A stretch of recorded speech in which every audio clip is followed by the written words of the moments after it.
இளைஞரணி உள்ளிட்ட அனைத்து சார்பு அணிகளை சேர்ந்த நிர்வாகிகளுக்கும் நம்முடைய மதச்சார்பற்ற முற்போக்கு கூட்டணி கட்சியை சேர்ந்த நண்பர்களுக்கும் நிர்வாகிகளுக்கும் இங்கே பெருமளவில் வந்திருக்கக்கூடிய அருமை தாய்மார்கள், அக்காக்களுக்கும், தங்கைகளுக்கும், பாட்டிகளுக்கும், சகோதரிகளுக்கும் அத்தனை பேருக்கும், அதே போல முத்தமிழர் கலைஞருடைய உயிரின் மேலான அன்பு உடன்பிறப்புகள் உங்க அத்தனை பேருக்கும் முதல்ல என்னுடைய நன்றியை தெரிவிச்சுக்கிறேன். நேற்று கோவை மாவட்டத்தில் நேற்று மாலையிலிருந்து நேற்று இரவு வரைக்கும் பிரச்சாரத்தை பண்ணிட்டு இன்னைக்கு தான் ஈரோடு மாவட்டத்துக்குள்ள நுழையிறேன். இந்த ஈரோடு மாவட்டத்துக்குள்ள நுழையும் போதே ஒரு தனி தெம்பும் வீரமும் தானா வந்துருது.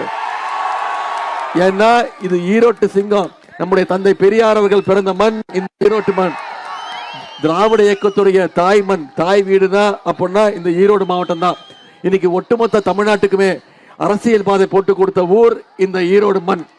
தமிழ்நாட்டுடைய உரிமைகள் எல்லாம் காக்கணும்னா ஒட்டுமொத்த ஈரோடு மாவட்ட மக்களும் இன்னைக்கு ஒரே அணியா நாமெல்லாம் திரண்டு நிக்கிறோம்.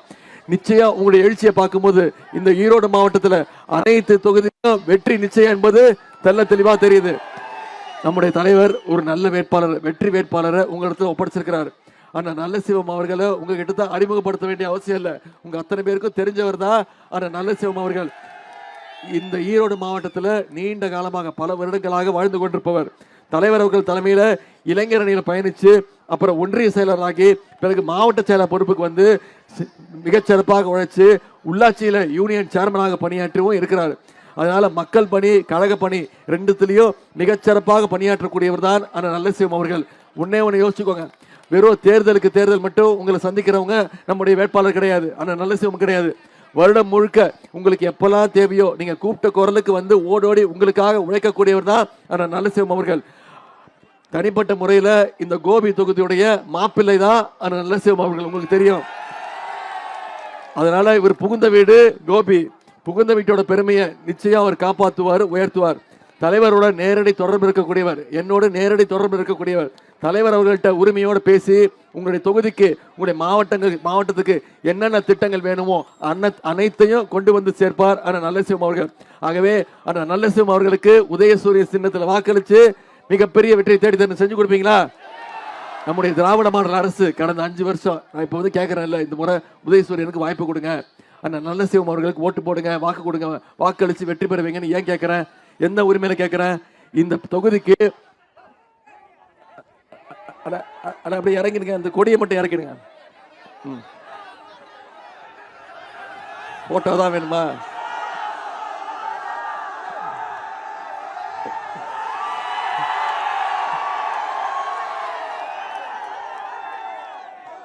ஃப்ளெக்ஸாக அடிச்சிட்டீங்களா? சரி, இந்த போட்டோ நான் எடுத்துட்டு வரல, இதுக்கு நான் பொறுப்பு கிடையாது.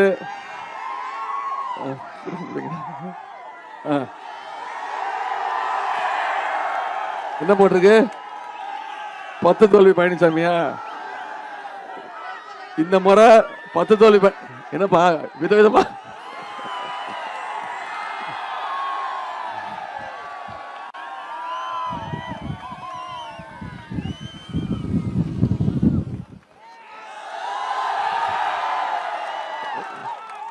கோயம்புத்தூர் குசும்பு கேள்விப்பட்டிருக்கேன், இது என்ன ஈரோடு குசும்பா? இது என்னது?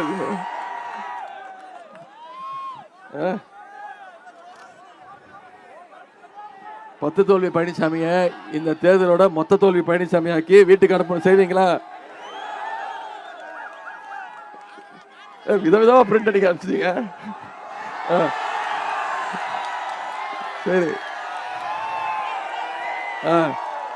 யார் இது? நாம எல்லாம் முரட்டு பக்தர்கள் பார்த்திருப்போம், முரட்டு தொண்டர்கள் கேள்விப்பட்டிருப்போம். ஆனா ஒரு முரட்டு அடிமையை பார்த்திருக்கீங்களா? இவர் தான் அந்த முரட்டு அடிமை. இந்த பாருங்க, அந்த போட்டோ எல்லாம் இப்ப நான் எடுத்துட்டு வரத நீங்க கொடுக்குறீங்க. இந்த கணக்கெல்லாம் என் மேல எழுதக்கூடாது. அவர் என்ன கண்ணா அப்படின்னு திட்டுறாருமா, எனக்கு எந்த அனுபவமும் இல்லைன்ட்டாரு. நான் என்ன அம்மா என்ன சொன்னேன், எனக்கு எந்த அனுபவம் கிடையாது தான். அந்த போட்டோட பெரிய போட்டோ வச்சிருக்கேன் பாருங்க, கையோட வச்சிருக்கிறேன். இந்த அனுபவம் எனக்கு கிடையாது அப்படின்னு இப்போ என்ன கண்ணா அப்படின்னு திட்டுறாருமா. செத்து போன்ட்டாருமா, என்ன நீ இருந்து உயிரை வாங்குறேன் அப்படின்ட்டாரு. தோல்வி பயத்துல கண்ணா அப்படின்னு பேசிட்டு இருக்கிறாரு. சரி, இப்போ இந்த தொகுதிக்கு நம்முடைய திராவிட மாடல் அரசு, நம்முடைய முதலமைச்சர் அவர்கள் என்னென்ன செஞ்சு கொடுத்துருக்காங்க. கோபி நகராட்சி முழுவதும் இன்னைக்கு 218 இடத்துல சாலை மேம்பாட்டு பணிகள் செஞ்சு கொடுத்துருக்கிறோம். 9 கோடி ரூபாய் மதிப்பீட்டில் நகராட்சியில 2 புதிய சந்தை கட்டிடம் கட்டி கொடுத்துருக்கிறோம். 2 கோடி ரூபாய் மதிப்பீட்டில் நகராட்சியில ஒரு சயின்ஸ் சென்டர் அறிவுசார் மையம் அமைச்சு கொடுத்துருக்கிறோம். 2 கோடி மதிப்பீட்டில் 11 பூங்காக்கள் இங்க இருக்கக்கூடிய பகுதியில் புதுப்பிக்கப்பட்டிருக்கு. கோபி பேருந்து நிலையம் 66 லட்சம் ரூபாய் ஒதுக்கீடு செய்யப்பட்டு புதுப்பிக்கப்பட்டிருக்கு. நகராட்சியில சீரான குடிநீர் வழங்க குடிநீர் திட்ட பணிகள் 19 கோடி ரூபாய் மதிப்பீட்டில் நம்பியூர்ல கூட்டு குடிநீர் திட்டம் குழாய்கள் பதிக்கின்ற பணி. அதே மாதிரி ஒழுங்குமுறை விற்பனை கூடம், வெள்ளாங்கோவில வேளாண் குளிர்பதன கிடங்கு, நம்பியூர் எம்மாம்பூண்டி உள்ளிட்ட ஊர்களில் புதிய டிரான்ஸ்பார்மர் அமைச்சு கொடுத்திருக்கிறோம். கோசனத்தில் இருக்கக்கூடிய குழந்தைக்குமார் சுவாமி கோவில்ல தேர் திருப்பணி, தாசப்ப கவுண்டன் புதூர்ல மருத்துவமனைக்கான கட்டட பணிகள் 5 கோடி ரூபாய் மதிப்பீட்டில் கோபி நகராட்சிக்கு புதிய கட்டடம் அமைக்கின்ற பணி. அத்திக்கடவு அவிநாசி திட்டத்தில் விடுபட்ட பகுதிகளுக்கோ நிச்சயம் தண்ணீர் கொண்டு வந்து தரப்படும். இதெல்லாம் நம்முடைய அரசினுடைய திட்டங்கள், சாதனைகள். இந்த 5 வருஷத்துல நம்முடைய தலைவர் என்னென்ன பண்ணிருக்காங்கிறது உங்களுக்கு தெரியும். ஒரு சில திட்டங்களை மட்டும் ஞாபகப்படுத்த விரும்புறேன். ஆட்சி பொறுப்பேற்றதும் நம்முடைய தலைவர் போட்ட முதல் கையெழுத்து மகளிருக்கு கட்டணம் இல்லா பேருந்து திட்டம். கொடுத்தாரா இல்லையா? இன்னைக்கு மகளிர் ஒவ்வொருத்தரும் மாசம் 900 வரைக்கும் சேமிச்சிருக்கிறாங்க. அது அரசு பள்ளியில காலை உணவு திட்டம், கல்லூரிக்கு போனா அவங்களுக்கு கல்வி ஊக்கத்தொகை மாசம் 1000 ரூபாய், 14 லட்சம் மாணவ மாணவிகள் பயன்பெறாங்க. எல்லாத்த விட முக்கியம் உங்களுக்கு தெரியும், கலைஞர் மகளிர் உரிமை தொகை திட்டம் வருதா? 1,31,00,000 மகளிருக்கு நம்முடைய முதலமைச்சர் அவர்கள் மாசம் 1000 ரூபாய் உரிமை தொகை கொடுத்திருக்கிறாரு. அந்த திட்டத்தை நிப்பாட்டுறதுக்கு முயற்சி பண்ணாங்க. தேர்தலை காரணம் காட்டி பாஜகவும் அதிமுகவும் இந்த உரிமை தொகை திட்டத்தை நிப்பாட்டுறதுக்கு வழக்காடு மன்றத்துக்கு போனாங்க, நீதிமன்றத்துக்கு போனாங்க. நம்முடைய தலைவர் என்ன பண்ணாரு? நான் 1000 ரூபாய் கொடுக்கறது நிப்பாட்ட முயற்சி பண்றீங்களா, நான் 5000 ரூபாய் கொடுப்பேன் பாரு அப்படின்னு சொல்லி கொடுத்தாரா இல்லையா?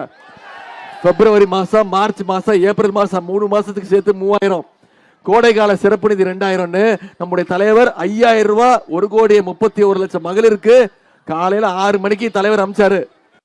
9 மணிக்கெல்லாம் மகளிர் போய் பணத்தை எடுத்துட்டீங்க. ஏன்னா உங்களுக்கு பயம், மோடி அரசு பேங்க்ல மினிமம் பேலன்ஸ் இல்லைன்னு சொல்லி உரிமை தொகை மேல கையை வச்சிருவாங்கன்னு தெளிவா போய் எடுத்துட்டீங்க. மகளிர் எல்லாம் அவ்வளவு ஷார்ப்பா இருக்கீங்க.